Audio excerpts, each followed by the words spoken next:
Well, this creature that you're looking at right now, believe it or not, is one of the good guys in our garden. This is an assassin bug, and it's actually in the nymphal stage. And assassin bugs are very good generalist predators. Now, when I say generalist predators, basically it means that they eat all sorts of insects. Sometimes they eat other beneficial insects, but overall they're very beneficial for us because they'll actually eat things such as tomato hornworms and those pesky tent caterpillars and the fall webworms that we can be bothered by during the summer.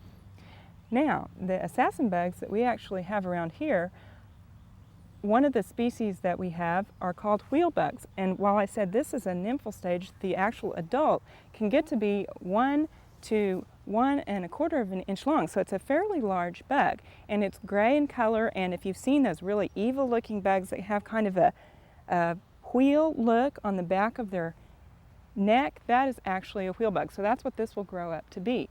Now, the part about this insect, it has a piercing, sucking mouth part. Let's see if I can herd him around so you can see. You can see that mouth right there. Now, that's what they actually use to assassinate their prey. Now, the thing about that is you don't want to go out and play with these guys because that will actually deliver quite a bite.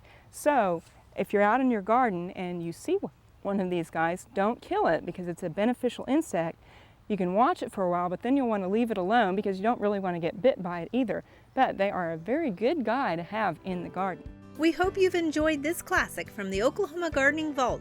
Remember, even though these tips and techniques are timeless, there's always something new to learn in the world of gardening.